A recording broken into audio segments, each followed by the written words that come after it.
Magandang araw po sa inyo at sa mga loyal kabarangay na nakikinig ngayon. Itago niyo na lamang po ako sa pangalang Berlin. 39 years old at kasalukuyang nakatira sa Mekawayan, Bulacan. Marami nagsasabi na kapag mahal mo ang isang tao ay nakahanda kang patawarin siya kung magkamali siya. Nakahanda kang tanggapin ang pagkakamali niya kahit na gaano pa yon kalaki at kasakit. Dahil nga mahal mo at iniingatan mo ang relasyon na matagal nyo nang binuo. Sa isang relasyon nga ay hindi naman nawawala ang mga problema na susubok sa katatagan ng inyong pagsasama. Lalo na kung malayo kayo sa isa't isa. Hindi ninyo nakikita ang ginagawa ng bawat isa. Pero doon nga masusukat kung gaano kalaki ang tiwala at respeto ninyo sa isa't isa. Na kahit magkalayo kayo ay hindi ninyo gagawin ang mga bagay na maaaring makasira sa inyong relasyon. Katulad na lamang ng nangyari sa amin ng nooy long-time boyfriend ko na si Jace. Third year high school pa lamang kami noon ay magkasintahan na kami ni Jace Papadudut. Kami nga yung definition ng perfect relationship noon dahil ni minsan ay hindi kami nag-away at lagi kaming nagkakaintindihan at kung may mga bagay man kaming maaaring pagtalunan ay agad namin yung naaayos bago pa man kami humantong sa away. Hanggang sa makagraduate na nga kami ng college at nagkaroon kami ng kanya-kanyang trabaho ay nag-propose sa akin si Jace. Agad ko namang tinanggap dahil alam ko sa sarili ko na siya na ang gusto kong makasama habang buhay. Sa opisina nagtatrabaho noon si Jace habang ako ay isang crew sa isang sikat na fast food restaurant. Pero nagkaroon kami noon ng kasunduan na hanggat wala pa kaming 32 at wala pang sapat na ipon ay hindi pa kami maaaring magsama at magpakasal. Gusto kasi namin noon na handa na ang lahat bago kami lumagay sa tahimik. Yun din kasi ang ideal age ko para magpakasal. Wala namang naging problema noon sa plano naming pagpapakasal dahil parehong pamilya namin ay boto sa bawat isa sa amin. Pero kinakailangan mag-abroad noon ni Jace dahil sa matinding pangangailangan ng pamilya niya. Lalo pa at na-stroke ang tatay niya na siyang nagtatrabaho para sa kanila. 3 rin ang kapatid niyang nag-aaral noon na kailangan niyang tustusan. Kahit na may pag-aalangan sa akin ay pumayag naman ako dahil para naman sa pamilya niya ang gagawin niya. Nagkasundo na lamang kami noon na kapag nakabalik siya ng Pilipinas ay magpapakasal na kami kahit sa West lang. Pumayag naman ako at sinabi kong mag-iipon din ako para sa kasal namin at ganon din siya. Kailangan lang muna naming tiisin na magkalayo kami at magtiwala sa isa't isa. Malaki naman ang tiwala ko sa kanya dahil sa tagal naming magkasintahan noon ay hindi siya gumawa ng bagay na maaari naming ikasira. At ganon din ako dahil nga sa sobra naming mahal at nirerespeto ang bawat isa. Pero inaamin ko na hindi talaga naging madali para sa akin ang malayo kay Jace. Dahil may mga bagay na pumapasok sa isip ko habang magkalayo kami. Mga bagay na alam ko namang hindi niya magagawa pero hindi ko maiwasang mag-isip na baka matukso siya sa isang babae habang hindi niya ako kasama. Lalaki siya at may pangangailangan at naisip kong baka sa iba niya hanapin ang mga yon.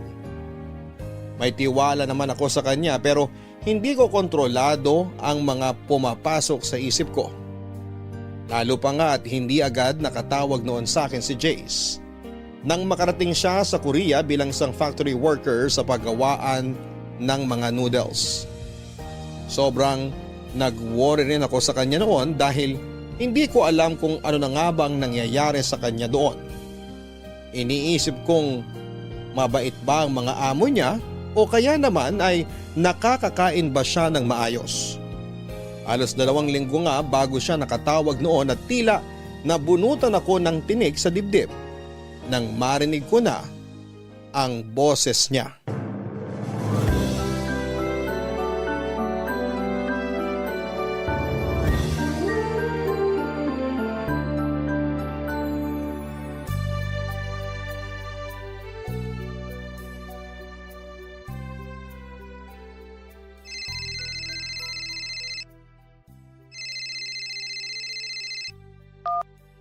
Love!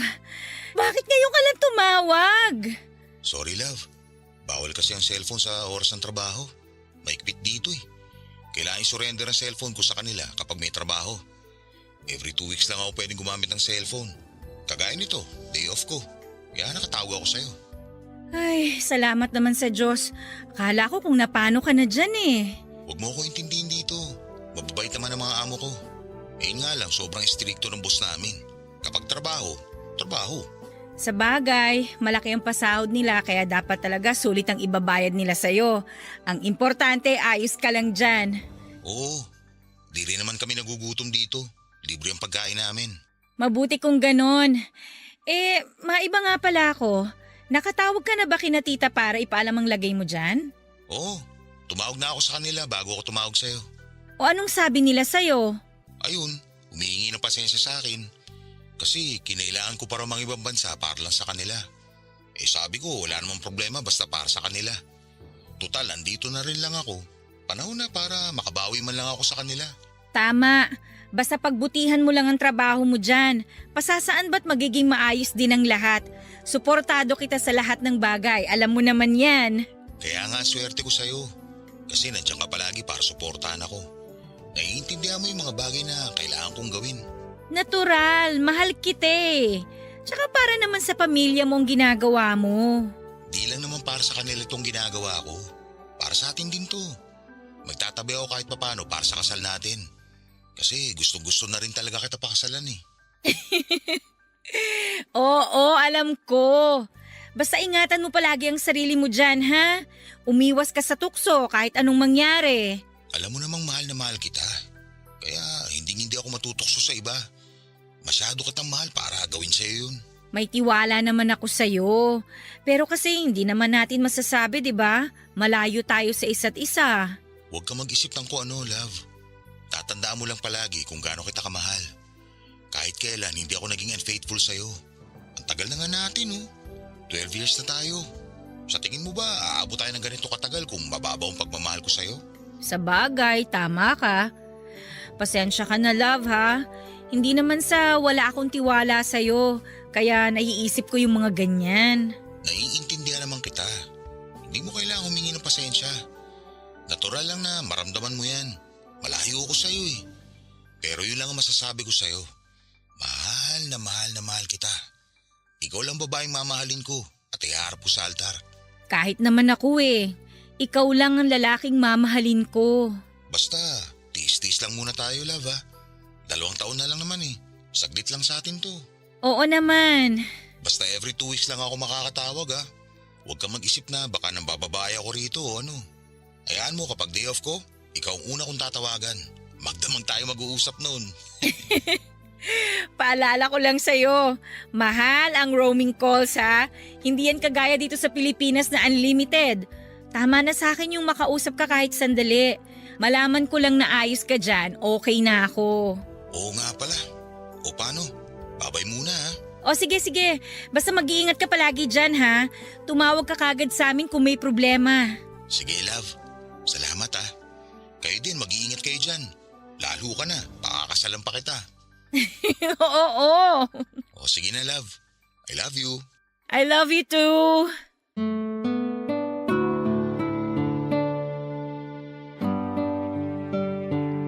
Papadudot kahit papaano ay gumaan ang loob ko nang makausap ko si Jace. Nabawasan din ang pag-aalala ko sa kanya dahil sinabi niyang ayos lang siya doon. Yun lang naman ang tanging mahalaga sa akin, Papa Dudut. Ang malamang nasa maayos siyang kalagayan. Sinabi ko nga rin sa sarili ko noon na hindi na ako mag-iisip ng hindi maganda tungkol sa kanya. Dahil na-realize ko na maling mag-isip ako ng ganon sa lalaking kahit kailan ay hindi nagsinungaling at naglihim sa akin. Sa 12 years na relasyon namin ay wala siyang ginawa na makakasira sa relasyon namin. Sa 12 years din na yon ay hindi kailanman nabawasan ng pagmamahal namin sa isa't isa. Kaya nga nasabi ko na napaka-perfect ng relationship namin, na kasal na lang talaga ang kulang. Pero kagaya nga ng plano ay gusto naming paghandaang mabuti ang lahat bago kami lumagay sa tahimik, Papa Dudut. Lumipas nga ang mahigit 1 taon, Papa Dudut, na sanay na ako na kada 2 linggo lang kaming nakakapag-usap ni Jace. Mas nagpursigi ako noon sa trabaho hanggang sa ma-promote ako bilang branch manager sa sikat na fast food restaurant na pinagtatrabahuhan ko. At kapag nakakapag-usap nga kami ay pareho naming kinikwento sa isa't isa ang mga nangyari sa amin sa loob ng 2 linggo. Para kahit papaano ay updated kami sa buhay ng bawat isa. Na wala kaming nakakaligtaang araw kahit na madalang kaming magkausap. Kapwa na rin kami na may ipon noon, kaya naman excited na ako dahil 3 buwan na lamang ay makakauwi na siya ng Pilipinas. Nagkasundo na rin kami na aayusin ko na ang mga dapat ayusin para sa kasal namin.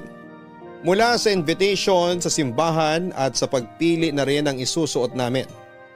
Dahil yun nga ang balak namin na kapag nakauwi siya ay magpapatahi na agad kami ng isusuot sa kasal at magpapakasal. Hanggang sa isang beses ay bigla na lamang nag-iba ang pakikitungo sa akin ni Jace. Ang sabi niya sa akin ay pagod lamang siya dahil panay ang overtime niya sa trabaho at iniintindi ko yon. Pero may kung anong nagbubulong sa akin na hindi yon ang dahilan. At ayaw ko mang isipin ay may nagsasabi sa akin na may tinatago ang fiancé ko na si Jace, Papa Dudut.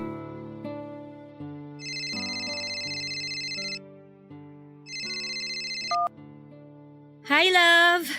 Buti naman nakatawag ka na. Hintay ako ng hintay sa tawag mo last time eh. Peak season kasi. Ah, ganun ba? O kumusta naman ang trabaho mo? Ganun pa rin. Walang pinagbago. Eh kumusta naman ang nakaraang linggo mo? Ayos lang. Puro trabaho. Ayos ka lang ba, love? Oo. Bakit? Wala naman. Para kasing wala kang gana makipag-usap sa akin. Guni-guni mo lang yun. Kung ayaw kitang kausap, di sana hindi na ako tumawag. Ewan ko, ibang-iba ka kasi ngayon eh. May problema ba? Sabihin mo sa akin. Walang problema. Huwag mo ko intindihin. Ay, love. Kung may problema ka, sabihin mo sa akin. Para mapag-usapan natin. Hindi yung sinasarili mo lang. Wala nga akong problema. Nag-iisip ka na naman ng kung ano-ano eh. Tingin mo ba bakit ako nag-iisip ng kung ano-ano ngayon? Jace, 13 years na tayo. Kilalang kilala na kita. Alam ko kung may problema ka. Kaya magsabi ka na sa akin, ano ba kasing problema? Sorry love. Promise, wala talagang problema. Sobrang pagod ko lang siguro. Sigurado ka? Oo love. Eh kung gusto mo, magpahinga ka na lang muna. Sa ibang araw ka na lang tumawag. Hindi, okay lang. Kwentuhan mo na lang ako. Tungkol sa mga ganap sa'yo nito mga nakaraang linggo. Same routine pa rin. Bahay, trabaho, ganun. Ah, siya nga pala. Okay na yung layout ng wedding invitation natin. Date na lang ang kulang. Tapos, nailista ko na yung mga pagbibigyan. Nakapili na rin ako ng simbahan kung saan tayo magpapakasal, love. Tapos, pagbalik mo dito, magpi-prenup shoot na tayo. Hello, love? Andyan ka pa? Oo. Narinig mo ba yung sinabi ko? Oo. O, wala ka bang sasabihin?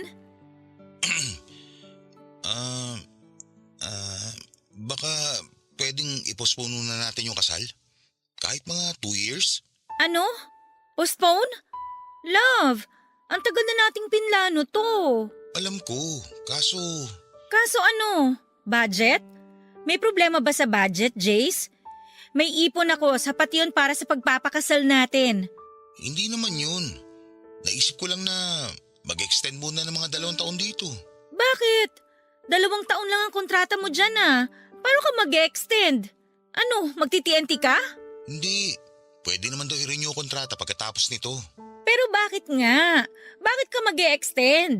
Okay naman na si Tito, nakakapagtrabaho na siya ulit. Ano man lang yung umuwi ka muna rito, di ba? Para maasikaso yung kasal natin. Eh di pagkatapos ng kasal natin, sige bumalik ka na ng Korea, magtrabaho ka ulit. Hindi nga kasi ako makakauwi. Gusto ko pa sana magtrabaho ng mas matagal dito. Jace, alam mo hindi ka nakakatuwa ah. Kung may problema ka, sabihin mo. Kung gusto mo nang umatras sa kasal, sabihin mo. Hindi yung ang dami mong dahilan. Berlin naman. Ang sabi ko lang, i-postpone muna natin yung kasal. Wala akong sinabing atras ako. Eh pwede ka namang umuwi muna rito para sa kasal natin. Tapos tsaka ka na bumalik. Ay, nakapaghintay naman tayo ng 13 years, di ba? Ano ba naman yung 2 taon pa? Oo, nakapaghintay tayo. Pero nakaplano na lahat, Jace. Ang sabi mo, ayusin ko na lahat ang dapat asikasuhin para pag uwi mo wala ka ng gaanong aayusin. Ikaw na lang ang kulang. Tapos ngayon sasabihin mo, i-postpone? Bakit? Ay, sige na. Uuwi na ako para magpakasal tayo. Tatapusin ko lang yung 3 buwan pang kontrata ko.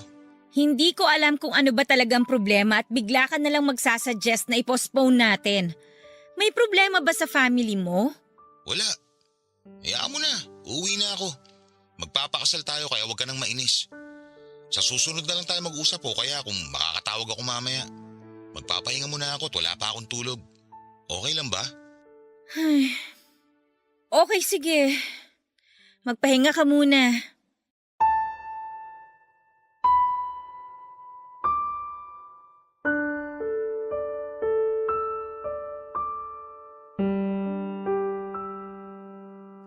Papadudod sa kabilangan ng pagtataka ko sa naging reaksyon ni Jace ay isinawalang bahala ko na lamang yon kahit na may nararamdaman akong hindi maganda. Sa aming dalawa kasi ay si Jace talagang excited na magpakasal kami kaya hindi ko maiwasang mag-isip ng kung ano-ano. Pero pinigil ko ang sarili ko at iniisip na baka nga pagod lang talaga ito sa trabaho at hindi makapag-isip ng maayos. Naisip ko rin na baka marami siyang iniisip tungkol sa pamilya dahil sa kanya nakaatang ang responsibilidad. Marahil din ay nape-pressure ito sa kung ano nga ba ang dapat niyang unahin. Papadudot, hindi na nga ulit siya nakatawag sa akin ng araw na yon. Pero ayos lang naman sa akin, mas maigi na rin siguro yon para makapag-isip siya ng maayos. Napagpasyahan kong maghintay na lamang sa kung ano nga ba ang magiging desisyon niya. At bilang partner ay nakahanda akong irespeto kung ano man yon. Nang sumunod na beses na pagtawag sa akin ni Jace ay kapansin-pansin ang panlalamig nito sa akin. Wala itong kabuhay-buhay sa pakikipag-usap sa akin na parang minsan ay napipilitan na lamang siyang kausap ako. Ayaw ko mang mag-isip ng hindi maganda. Pero sa kinikilos ni Jace ay hindi ko mapigilan ang sarili ko. Halos lahat na yata ng pangit na senaryo ay naisip ko na baka may ibang babae siya kaya gano'n na lamang ang panlalamig niya sa akin. Hindi na siya malambing kagaya ng dati at palaging malayo ang sagot sa tuwing may itinatanong ako sa kanya, Papadudot. Papadudot, nagpatuloy ang cold treatment sa akin ni Jace hanggang sa dumating na sa point na halos hindi na siya tumatawag. Halos hindi ko na nga alam kung ano ang iisipin ko ng mga panahong yon. Nagsimula na ako mag-alala at makaramdam ng kaba dahil wala talaga siyang paramdam. Baka mapahamak na siya o ano, kaya naman hindi na ako nagdalawang isip na lumapit sa pamilya niya at itanong kung tumatawag ba sa kanila si Jace. Ang sabi nila ay hindi naman daw ito tumatawag at malamang ay busy lamang sa trabaho. Nagtaka naman ako dahil parang hindi sila nagwo-worry kay Chase. Pero pinili ko na lamang na huwag nang magsalita. Sumang-ayon na lamang ako sa sinabi nila. Pero may parte sa puso ko na ayaw maniwalang hindi tumatawag sa kanila si Jace dahil busy ito.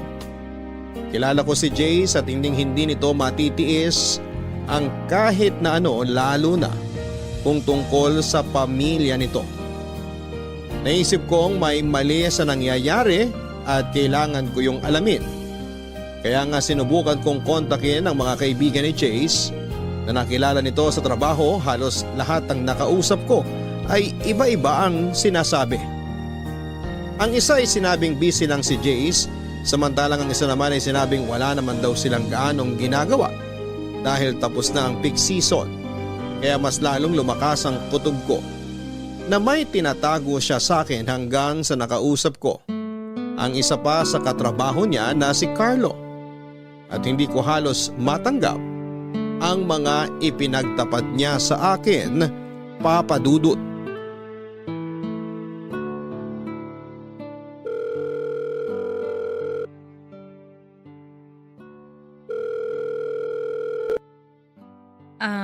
Hello? Hello, Ren. Salamat pala ha, kasi pumayag ka makipag-usap sa akin ngayon. Walang problema. So, ano nga yung gusto mong pag-usapan ulit natin? Alam mo namang matagal ko ng boyfriend si Jace, di ba? Oo, ikakasal na nga raw kayo pag uwi niya. Oo, sana. Kaya lang, ang laki kasi ng ipinagbago niya eh. Parang nanlalamig na siya sa akin. Baka naman marami lang iniisip si Jace. Kilala ko siya kapag may problema yon o may iniisip. Nagsasabi siya sa akin. Pero ngayon, parang may tinatago siya sa akin eh. Hindi na ako makapag-focus sa trabaho ko kasi iniisip ko siya. Kung ano na bang nangyayari sa kanya, wala na rin akong maayos na tulog kakaisip kung ano ba talagang pinagkakaabalahan niya. Ano kasi, wala ako sa posisyon para sabihin sa'yo to. Na alin? May alam ka ba? Ang mabuti pa siguro, si Jace na lang ang kausapin mo. Paano ko nga siya tatanungin? Isang buwan na siyang hindi nagpaparamdam sa akin. Malilintikan kasi ako eh. Bakit? Pinagbantaan ka ba ni Jace? Hindi, pero iisipin nun na ako ang nagsabi sa'yo. Pangako, hindi ko sasabihin sa kanya. Kaya kung may alam ka, please, sabihin mo naman sa akin. Ay, kung ano man ang marinig mo sa akin, lagi mong isipin na mahal ka ni Jace. Kahit kailan, hindi nabawasan ang pagmamahal niya sa'yo. Ikaw lang ang nag-iisang babaeng minahal ni Jace. Pwede bang diretsahin mo na ako? Ano ba talagang problema? Ang totoo kasi niyan, may nabuntis si Jace dito. Ano? Nabuntis? Sino? Kasama namin dito sa factory. Oy, hindi magandang biro yan ha? Sana nga, nagbibiro lang ako. Paano nangyari yun? Babae ba siya ni Jace? Hindi, Berlin. Hindi. Alam ng Diyos kung gaano ka kamahal ni Jace. Yung nangyari, hindi sinasadya. Paano hindi sinasadya? Nagkayayaan kasi magkainuman pagkatapos ng holiday. Lahat kami magkakatrabaho. Hanggang sa nalasing kaming lahat. Hindi na namin alam yung mga sumunod na nangyari. At si Jace? Paano niyo nasabing si Jace ngayon nakabuntis dun sa babae kung lasing kayong lahat? Sila kasi yung magkasama sa kwarto nung magising kami kinaumagahan.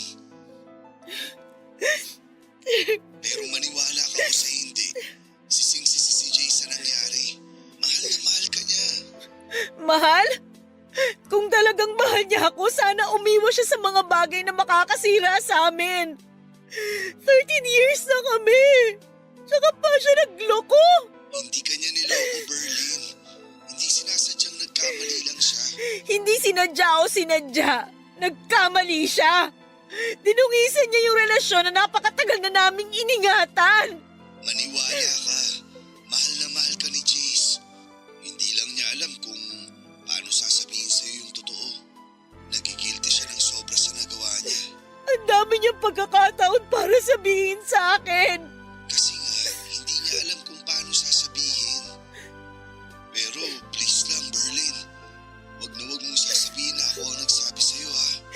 Labas ka rito. Salamat kasi sinabi mo sa akin yung totoo. Huwag kang mag-alala. Hindi to malalaman ni Jace. Salamat. Pero sana maayos nyo ni Jace to. Hindi ko alam. Pero susubukan ko. Yung babaeng nabuntis niya, naghahabol ba? Hindi. May asawa sa Pilipinas yun. Natatakot nga at baka malaman ng asawa niya. Ang hinihiling lang niya kay Jace, sustento at suporta sa pagbubuntis niya. O sige, salamat. Pasensya ka na rin sa abala ha.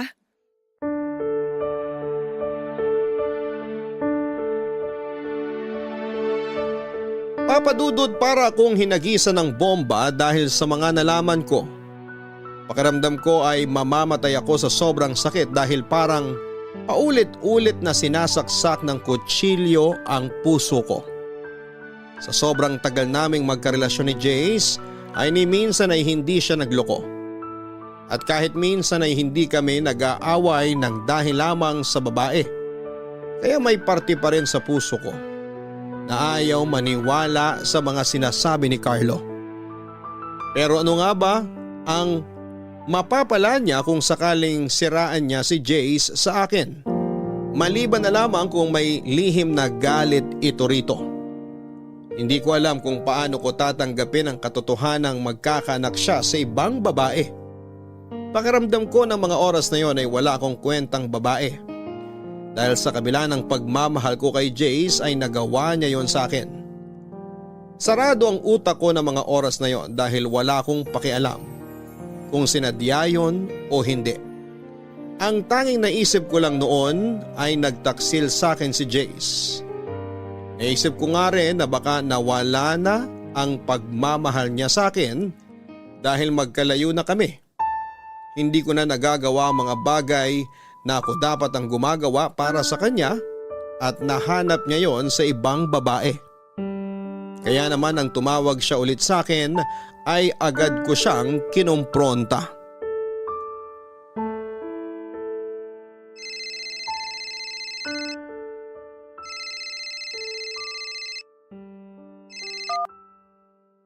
Hello?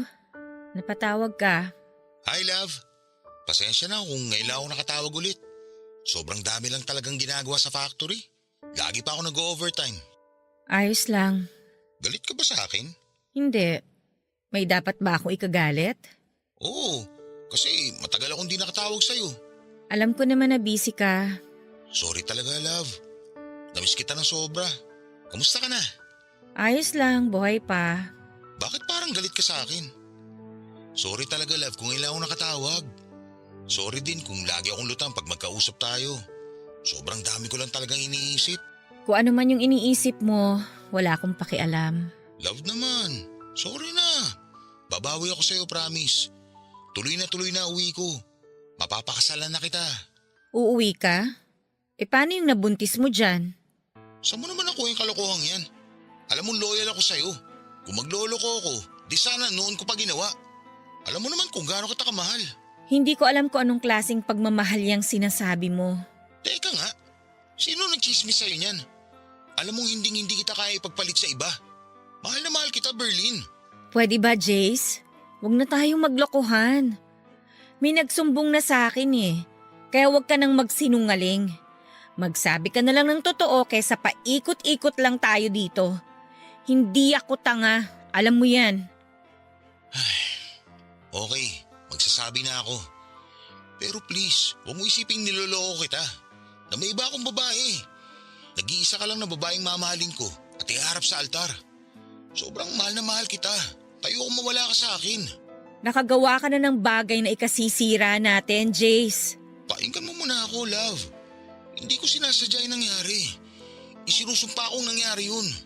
Sising-sisi ako at galit na galit sa sarili ko dahil hindi ko alam kung ano pang mukhang iharap ko sa'yo pagkatapos na nangyari. Pero ngayon, umaasa ako na sana mapatawad mo ako. Promise, hindi ko sinasadya. Hindi ko gusto yung nangyari. Pare-pareho kaming lasing nun at hindi ko na alam ang ginagawa ko. Hindi alam ang ginagawa? Kahit lasing ka, alam mo pa rin ang nangyayari sa paligid mo. Hindi totoo yung lasing ka kaya hindi mo alam ang ginagawa mo. Palusot lang yan ng mga taong manloloko. Hindi kita niloko, Berlin. Hindi ko ginusto yung nangyari. Sana hindi ka na lang nakipag-inuman para hindi ka umabot sa ganun, di ba? Hindi ka naman pala inom eh. Bakit sumama ka sa kanila? Kasi nakikisama ako sa kanila. Nasobrahan ka naman yata sa pakikisama, Jace. Hindi ko naman alam na aabot sa ganun. Ang alam ko, simpleng inuman lang yun. Alam mo bang ang daming namamatay sa maling akala? Gusto mong dumagdag? Alam mo, Berlin, walang patutunguhan tong usapan natin. Paulit-ulit lang eh. Hindi rin tayo nagkakaintindihan. Sinabi ko na nga hindi ko ginusto yung nangyari. Oh, ngayon ikaw pa ang galit? Ang galing mo naman. Ako na nga itong niloko. Ako pa yung kailangan mag-adjust sa katangahan at kakatihang ginawa mo. Pinaliwanag ko na sa'yo kung ano ba talaga nangyari. Pero parang hindi mo naman naiintindihan. Ah, talaga? Ako pa talaga hindi makaintindi. Eh kung ikaw kaya ang nasa posisyon ko, ano kayang mararamdaman mo, ha? O ano? Bakit hindi ka makasagot? Sa ibang araw na tayo mag-usap. Kapag hindi na mainit ang ulo natin pareho.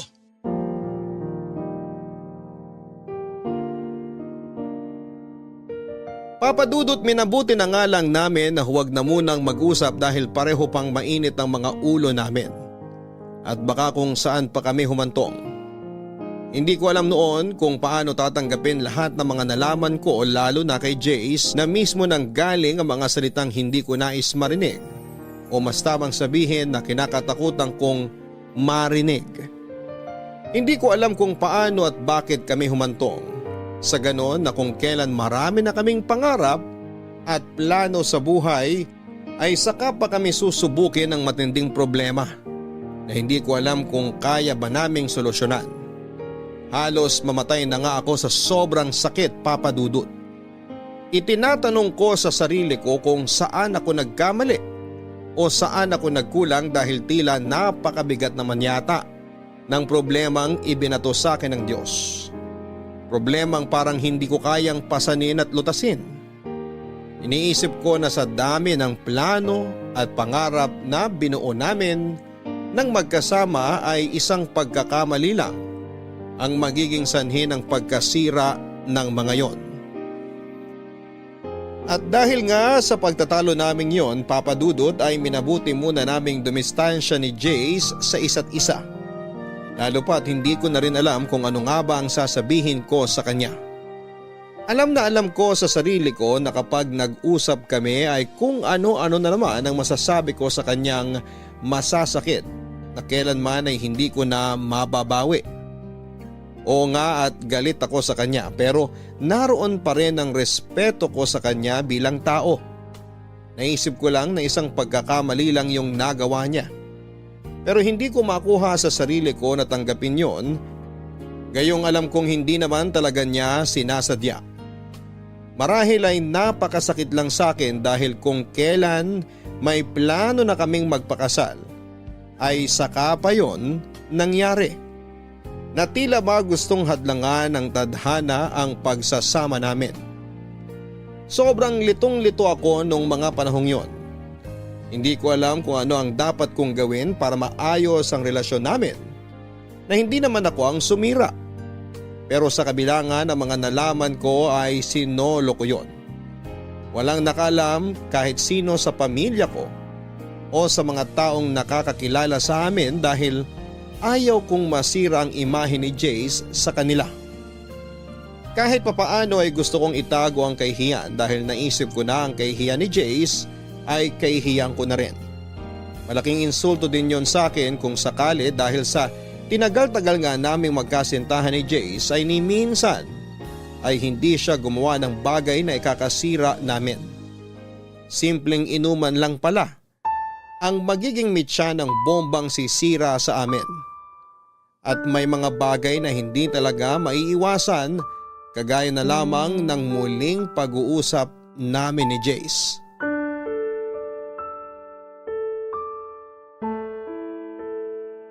Salamat naman at sinagot mo na ang tawag ko. Ano bang kailangan mo?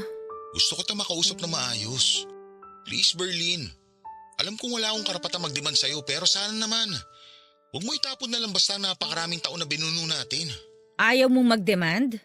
Eh ano sa tingin mong ginagawa mo ngayon? Di ba nagde-demand ka? At talagang may gana ka pang gumanyan, ha? Kung tutuusin, ikaw ang punot dulo ng lamat na to sa relasyon natin. Alam ko at pinagsisisihan ko yun. Kaya sana naman pakinggan mo ako. Hindi ko alam, Jace. Pakiramdam ko nanliliit ako sa nangyayaring to sa atin. Hindi ko alam kung paano ko titimbangin yung sitwasyon. Dahil sinadya mo man yun o hindi, nagkamali ka pa rin. At hindi lang simpleng pagkakamali, ha?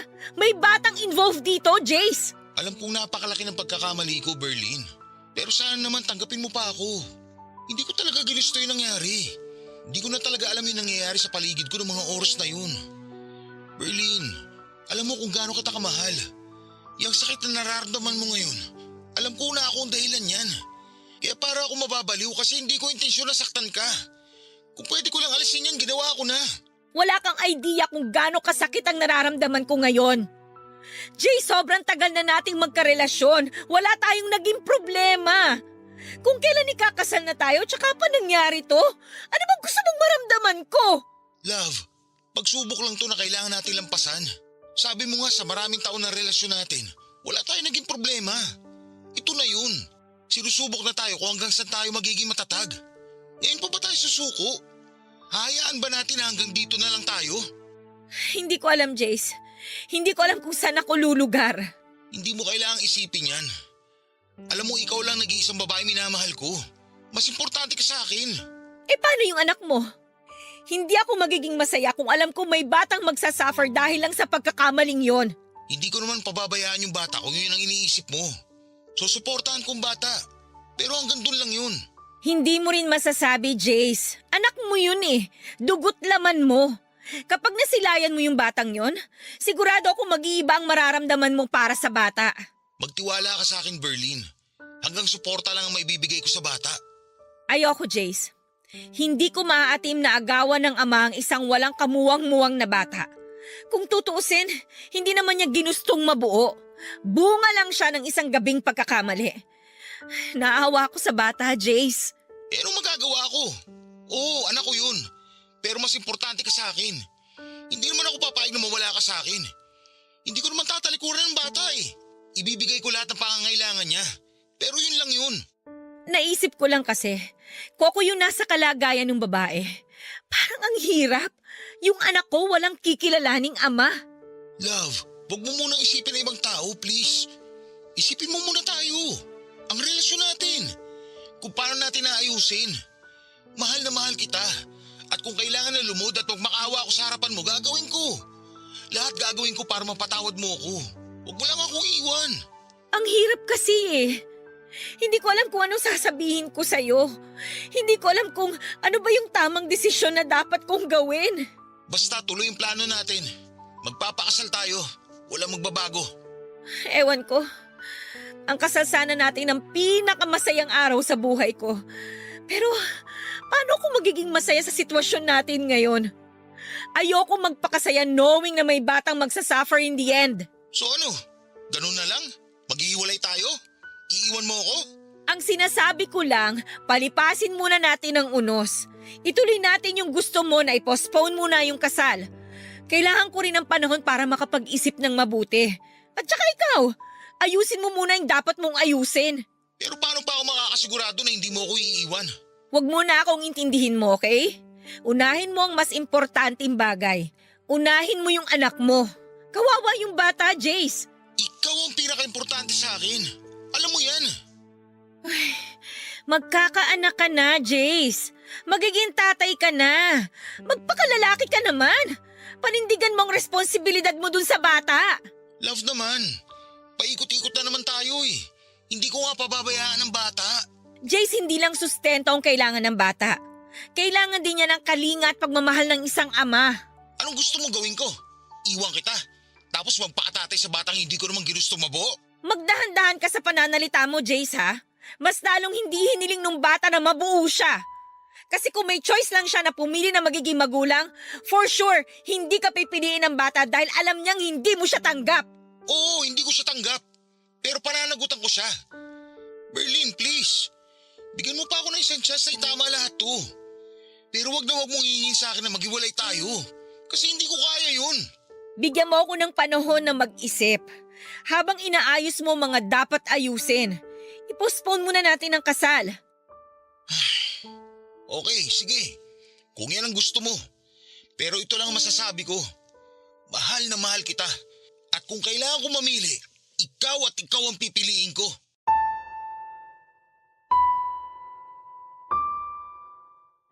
Papadudot nang sabihin sa akin yun ni Jace, ay hindi ko makapasa puso ko ang saya.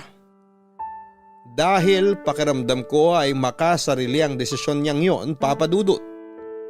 Alam kong mahal niya ako pero mas matimbang ang dugot laman. Naisip ko rin na kung ako ang nasa sitwasyon ng babaeng nabuntis niya, ay baka hindi ko kayanin ang pagpapalaki sa bata ng mag-isa. At mas lalong ayaw ko na lumaki ang magiging anak ko na walang kikilalaning ama.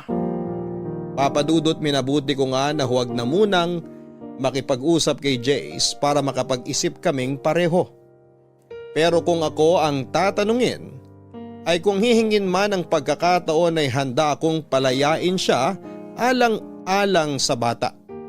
Tinis ko nga noon na hindi makipag-usap sa kanya kahit pa tawag siya ng tawag. Tiniis kong wag sagutin ang mga tawag niya dahil yon ang sa tingin kong tama.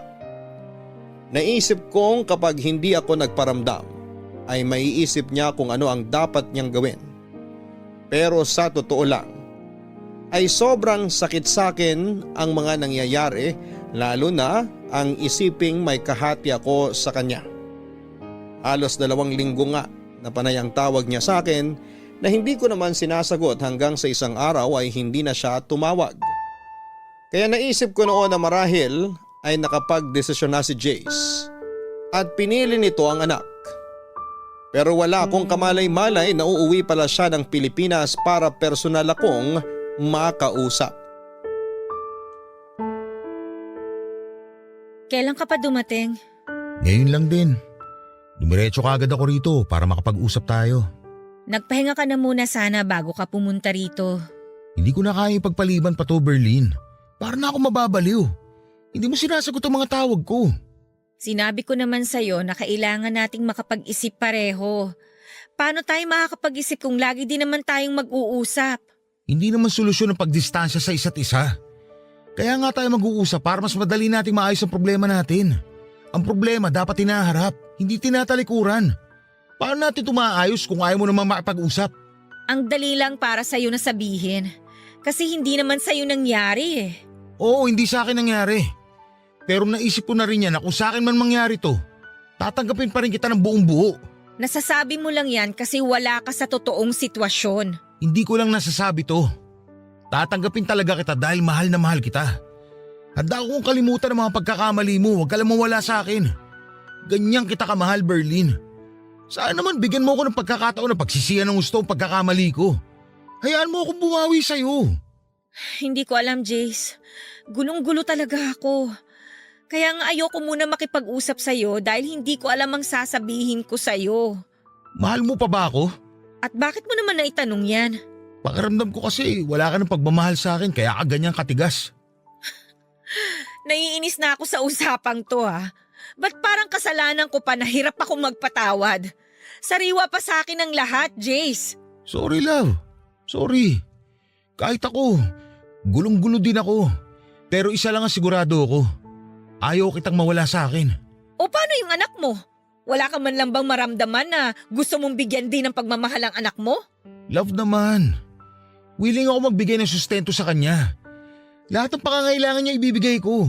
Napag-usapan na natin to, di ba? O sige, sabihin na nating magsusustento ka. Siyempre hindi maiiwasang mag-usap kayo palagi nung nanay niya. Tapos hindi mo namamalayang nahulog na pala yung loob mo sa kanya. Oh, nasa na ako doon? Paano na ako? Love, yan ang wag na wag mong iisipin. Alam mo kung gaano kita kamahal. Hindi ko itatapon lahat ng pinagsamahan natin. Hindi ko itatapon yung pagmamahalan natin. Dahil lang sa bago ko palang nakikilala. Siguro mamahalin ko yung bata, pero hindi ang ibang babae. Bigyan mo muna ako ng space. Hindi na ako makahingi. Sabihin mo na madrama ako o maarte.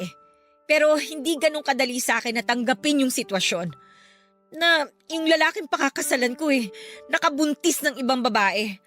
Kahit ito man lang muna, ibigay mo sa akin, please. Love naman. Tsaka sino nagpapasok nga pala sa'yo dito? Naabutan mo ba sina mama? Hindi ko sila inabutan. Pasensya na, pumasok na ako dito nang walang paalam. Bukas kasi yung gate Mabuti na rin na hindi kayo nagkita ni na mama. At wala silang kaalam-alam sa nangyari. Hindi ko sinabi sa kanila kung anong problema nating dalawa at paniguradong magagalit yun sa'yo. Teka, wala ka bang balak sabihin sa kanila? Hindi ko alam. Pinagtatakpang kita hanggat maaari dahil ayoko magmukhang katawa-tawa sa maraming tao. Kasi parang ang iisipin nila nun, hindi ganun katibay yung pundasyon ng pagmamahalan natin kaya nangyaring lahat ng ito. Ang kahihiyan mo, kahihiyan ko rin. Sorry talaga. Hindi ko talaga ginusto mangyari sa atin to. Love, maayos pa naman natin to, di ba? Bigyan mo nga muna ako ng space. Para maisip ko kung ano ba talaga yung gusto kong mangyari sa relasyon natin, Jace.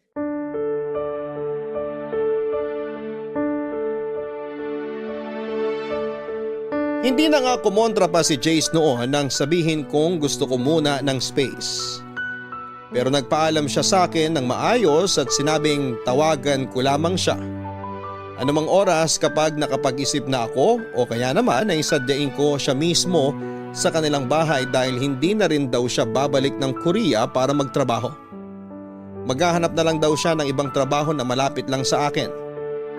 Hindi na lamang ako kumibo noon, Papa Dudut, at hindi na rin ako nag-abalang ihatid pa siya hanggang sa may gate namin. At isang linggo nga nang makabalik si Jace sa Pilipinas, ay tinawagan ko lahat ng reservations na pinabuko at kinansel ang mga yon. Naging padalos-dalos ako sa desisyon ko at naisip kong huwag na lamang talagang magpakasal sa kanya. Nawalan na nga rin ako ng ganang pumasok sa trabaho noon at wala akong ginawa kundi ang magmukmok sa kwarto ko, Papa Dudut. Nakakahalata na nga noon ang mga magulang ko pero pinili ko pa rin na magsinungaling sa kanila at pagtakpan si Jace. Hindi ko na nga maintindihan ang sarili ko ng mga oras na yon. Dahil hindi ko alam kung bakit pilit ko siyang pinagtatakpan, gayong mga magulang ko lang ang maaaring umintindi sa akin sa sitwasyong yon. At ang palusot ko na lamang sa kanila noon ay masama ang pakiramdam ko kaya hindi muna ako makakapasok. Pero sadyang walang lihim na hindi nabubunyag. Dahil nalaman din ng mga magulang ko ang problemang kinakaharap namin ni Jace, Papa Dudut. Papa Dudut, hindi ko alam kung paano at saan nalaman ng mga magulang ko ang tungkol sa sitwasyon namin ni Jace. Pero isang bagay lang ang alam ko. Yon ay napakatindi ng galit nila kay Jace pero sinabi naman nila sa akin na sakto umano na nandun sila sa bahay nila Jace para sana maghatid ng mga deliver na baboy ay may babae umano doon. Nakausap nila Jace at nalaman nila ang babaeng yon ay nabuntis ni Jace habang nasa Korea. Sinabi pa ng mga magulang ko na gustong-gusto nilang saktan at pagalitan si Jace. Pero mas pinili na lamang nilang umalis at huwag nang mag-iskandalo. Agad ko naman silang tinanong kung naroon pa ang babaeng kausap ng mga magulang ni Jace. At sinabi nilang nandun pa dahil pinag-uusapan umano ng mga ito ang tungkol sa bata. Papa Dudut, wala nga akong inaksayang panahon at umalis ako ng bahay nang walang ligo at toothbrush dahil sa pagmamadali kong puntahan si Jace. Pero nang makarating ako doon, ay hindi ko na inabutan ang mga magulang ni Jace dahil may pinuntahan ang mga ito. Ang tanging nadatnang ko na lamang sa sala ay si Jace at ang babaeng sigurado kong nabuntis ni Jace. Hindi ko napigilan na tignan siya mula ulo hanggang paa at ramdam kong nailang siya sa akin, Papa Dudut. Sa tansya ko noon ay ilang taon ang tanda ng babae sa aming dalawa ni Jace. Siguro ay nasa 34 o 35 dahil halata naman sa itsura. Maayos itong manamin at mukhang desente. Yun nga lang ay mabigat talaga ang loob ko sa kanya. Nabigla pa nga si Jay sa pagdating ko pero agad ding nakabawi at inanyayahan akong maupo para makapag-usap kaming tatlo.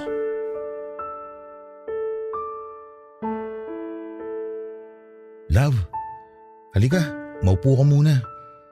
Mabuti at nandito ka para makapag-usap tayong tatlo na maayos. Siya ba yung nabuntis mo? Siya nga, Mukhang mas matanda sa atin ah. Dalaga ba siya? sa totoo lang, may asawa siya, love. At kasal sila. Ano? Jace, ano ba tong pinasok mo?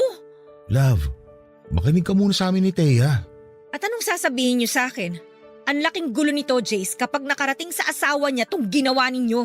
Kaya nga hayaan mo muna kami ipaliwanag sa'yo ang plano namin. Please, love, pakinggan mo lang kami. Tapos, tsaka ka mag-decide. O sige, magsalita kayong dalawa. Mauna ka na muna, Thea. Sige. Nasabi na naman ni Jace na may asawa ako dito sa Pilipinas. Sa totoo lang, wala talaga akong balak na manggulo sa inyong dalawa. Hindi lang talaga namin inakala na ganito ang mangyayari. Kung bakit naman kasi, kababae mong tao at may asawa, nakikipag-inuman ka pa sa mga lalaki. Wala akong excuse pagdating dyan. Alam kong mali ako sa part na yon at sising-sisi talaga ako. Kaya humihingi ako ng kapatawaran kasi nagulo ko ang relasyon nyo. Hindi mo lang ginulo, nasira mo na rin. Love, please, patapusin mo muna siya. Wala kayong karapatan na mag-demand sa akin kung kailan ako mananahimik at kung kailan ako pwede magsalita. Magsasalita ako kung gusto ko. Mananahimik ako kung gusto ko. Hayaan mo na, Jace. Humihingi uli ako ng tawad sa'yo, Berlin. Alam kong di madali para sa'yo magpatawad.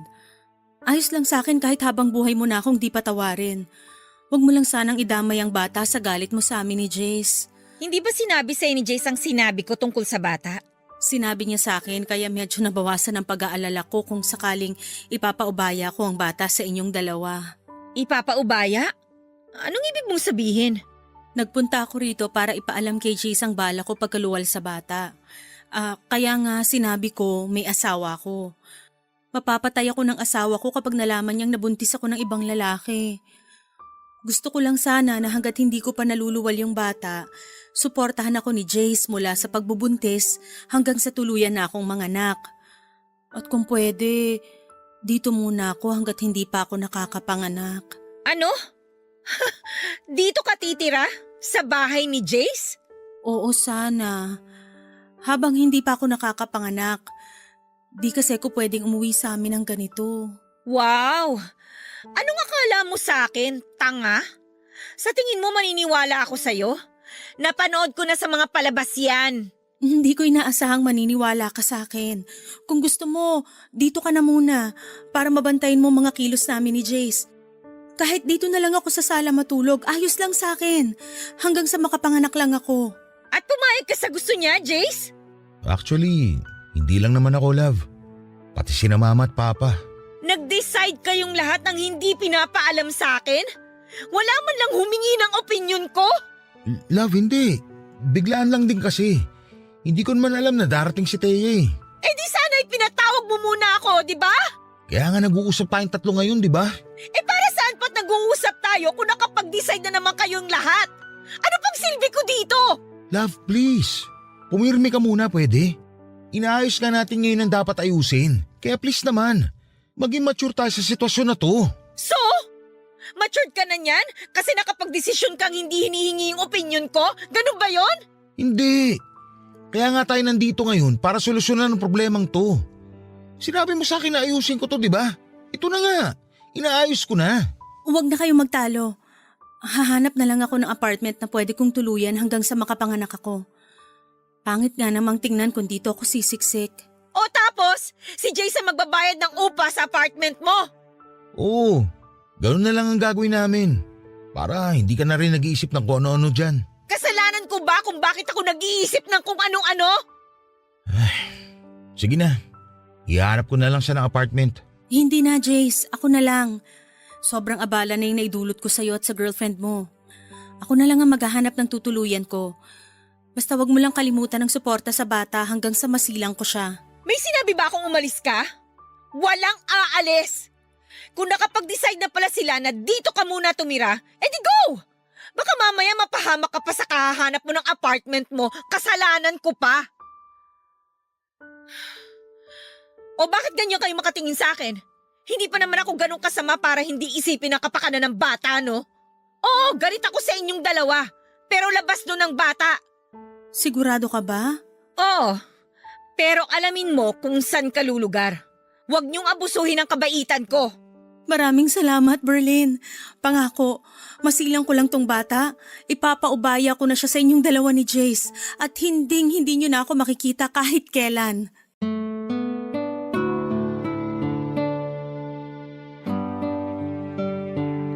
Papadudot wala na nga akong nagawa kung hindi ang sumang-ayon na lamang sa desisyon ni Jace at ni Thea. Dahil kahit pagbalik ta rin man ang mundo ay dugot laman yun ni Jace. Isa pa ay wala itong kamuang-muang sa pagkakamali ng kanyang mga magulang.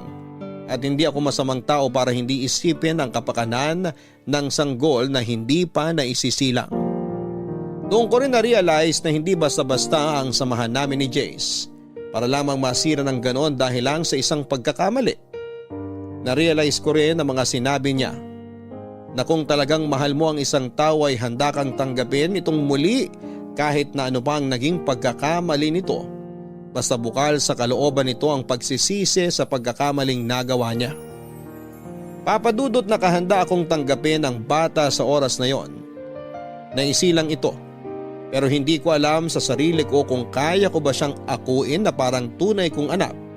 Ngunit susubukan ko. Marami man akong agam-agam sa kung ano ang magiging reaksyon ng mga taong nakapaligid sa amin.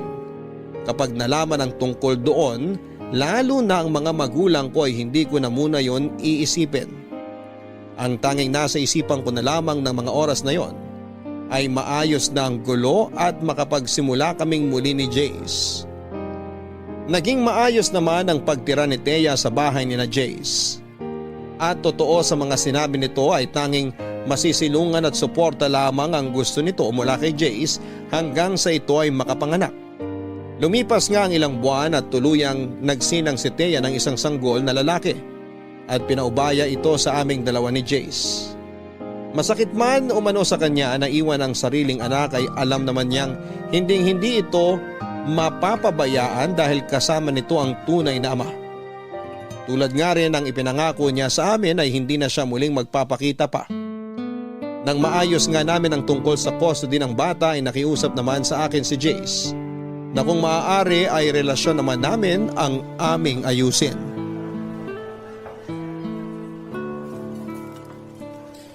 Love, Akala ko ba pupunta tayo sa mall para mamili ng mga gamit ni Baby Liam? kumain muna tayo. Gusto ko rin na makapag-usap tayo na maayos. Ano bang gusto mong pag-usapan natin? Galit ka pa rin ba sa akin dahil sa nangyari? Sa totoo lang, hindi ko naman kaagad makakalimutan yung mga nangyari, Jace. Nagre-recover pa rin ako hanggang ngayon. Paulit-ulit akong hihingi ng kapatawaran kung kinakailangan.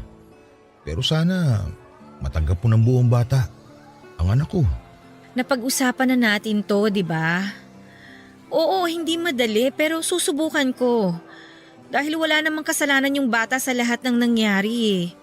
Salamat. Pero sana tuloy pa rin ang pagpapakasal mo sa akin. Alam ko mahirap ang hinihiling ko, pero mahal na mahal kita eh. Alam ng Diyos na ikaw lang nag-iisang babae minahal ko bukod sa nanay ko. Sobrang mahal na mahal kita kaya handa akong tanggapin kung magagalit ka sa akin. Sumbatan mo ako. Huwag mo lang ako iwan. Kilala mo ako, Jace. Kahit kailan hindi kita natiis. Siguro nasaktan mo ko pero na-realize ko na mas nangingibabaw yung pagmamahal ko sa'yo kaysa sa galit ko. Mas natatakot ako na mawala ka sa akin. Siguro nga tama ka na ito na yung pagsubok na binigay sa atin ng Diyos. Hindi niya tayo bibigyan ng pagsubok na hindi natin kakayanin. Daraanan lang natin ang pagsubok na to. At sisiguraduhin natin hindi na natin to babalikan. Tama. Hindi kita mamadaliin na patawarin ako. Magalit ka sa akin kahit gaano pa katagal. Tatanggapin ko. Sa totoo lang napatawad na kita. Pero hindi mo pa rin may aalis sa akin yung pangamba ko sa kung ano yung mangyayari ngayon na dumating na sa buhay mo si Liam. Wala namang magbabago, love. Dadagdagan lang tayo ng bagong miyembro ng pamilya. Ikaw na magiging nanay niya. Sa tingin mo ba magiging mabuting ina ako sa kanya? Oo naman. Dahil isa kang mabuting tao. Wala akong alam sa pag-aalaga ng bata. Tutulungan naman tayo ng mga magulang ko. Pero maiba ako. Ano palang sabi ng mga magulang mo tungkol sa bagay na to? Wala naman daw silang magagawa at nandito na to. Kailangan lang daw na panindigan at nakakaawa nga yung bata. Nahihiya rin ako sa kanila. Wala na akong mukhang maiharap sa kanila eh. Pero handa akong hingi ng kapatawaran nila. Galit na galit sila. Pero hindi sa'yo. Nagagalit sila dahil sa nangyari. Pangako, gagawin ko ang lahat para mapatawad nila ako. Kahit pa mag-back to zero ako sa panliligaw sa'yo at sa kanila. Hindi mo na kailangan gawin yan. Alam naman nilang mabuti kang tao at naging tapat ka sa akin. Sila na nga rin mismo yung nagsabi na sadyang may mga bagay na hindi natin kontrolado at nangyayari na lang. Pero may kasalanan pa rin ako sa nangyari. Maraming paraan para naiwasan ko sana yun. Jace, tapos na yon. Nangyari na. Hindi na tayo dapat nananatili sa isang bagay na parte na lang ng nakaraan. Maraming salamat sa pag-unawa sa akin. Mahal na mahal kita kaya handa akong tanggapin ka sa kabila ng mga nangyari. Pagpasensyahan mo na rin ako kung may mga nasabi akong hindi maganda sa'yo. Naiintindihan kita, love. Alam ko naman kung bakit mo nasabi ang mga nasabi mo. Dala lang yun ng matinding galit at hinanakit. Oo, pero meron akong mga nasabi na hindi naman talaga dapat. Kaya sorry pa rin. Hayaan mo na yun. Wala na yun sa akin. Ang importante na lang magkaayos tayo. Ayusin muna natin ang dapat ayusin bago tayo magpakasal. Pumapayag ka na magpakasal sa akin? Ay, ano bang magagawa ko? Mahal na mahal kita eh. Pero unahin muna nating mapabinyagan si Liam. Ang problema, paano natin ipapaliwanag sa lahat kung kaninong anak yon? Kawawa naman siya kung palalabasin nating inampun lang natin siya. Ayos na ba sa'yo kung sabihin ko sa kanilang anak ko si Liam? Walang problema sa akin. Mas ayoko naman na itago mo siya. May karapatan siya dahil anak mo siya. Huwag mo kong intindihin kasi mahal na mahal kita. Handa ako sa lahat ng sasabihin nila at ng ibang mga tao. At kung talagang totoong tao sila at kaibigan sa atin, hindi nila tayo huhusgahan. Tama ka dyan. Pangako ko sa'yo, babawi ako. Wala kang dapat bawiin. Ang mabuti pang gawin natin, ibuhos natin lahat ng kalinga at pagmamahal kay Liam dahil ikaw lang ang magulang niya ngayon. Bakit sa tono mo parang ako lang ang magulang niya? Ikaw na ang nanay niya ngayon. Hindi naman kita pipiliting magpakananay sa kanya eh. Subukan mo lang. Hindi ako mangangako ha, pero susubukan ko.